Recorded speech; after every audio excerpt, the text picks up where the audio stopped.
scheduled Helios Airways passenger flight that crashed into a mountain on the 14th of August 2005 at 12:04 p.m. EEST, north of Marathon and Varnavas, Greece, whilst flying from Larnaca, Cyprus to Athens, Greece. A lack of oxygen incapacitated the crew, leading to the aircraft's eventual crash after running out of fuel. Rescue teams located the wreckage near the community of Grammatico, 40 kilometers from Athens. All 115 passengers and 6 crew on board the aircraft were killed. With 121 fatalities, this was the deadliest aviation disaster in Greek history. Flight 522's loss marked the 69th crash of a Boeing 737 since it was brought into service in 1968. The crash is the 4th deadliest involving a 737-300. Background: the aircraft involved in this incident was first flown on the 29th of December 1997 and had been operated by DBA until it was leased by Helios Airways on the 16th of April 2004 and nicknamed Olympia, with registration 5B-DBY.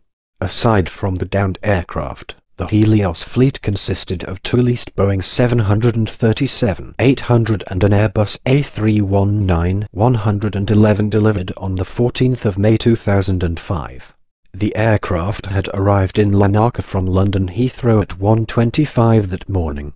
The flight was scheduled to leave Larnaca, Cyprus, at 9 a.m. local time, to Prague via Athens. The scheduled arrival time in Athens was 10:45 a.m. Hans Jürgen Merton, a 58-year-old German contract pilot hired by Helios for the holiday flights, was the captain. He had been flying for 35 years and had accrued 16,900 flight hours.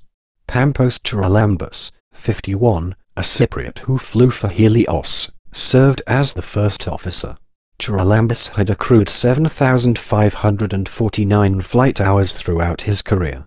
32-year-old Louisa Vauteri, a Greek national living in Cyprus, replaced a sick colleague as the chief purser. Flight and crash.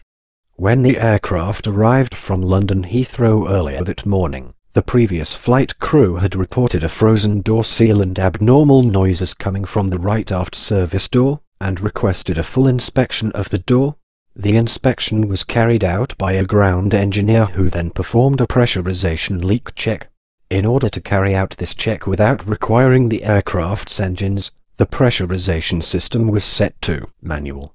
However, the engineer failed to reset it to auto on completion of the test. After the aircraft was returned into service, the flight crew overlooked the pressurization system state on 3 separate occasions: during the pre-flight procedure, the after-start check, and the after-takeoff check. During these checks, no one in the flight crew noticed the incorrect setting.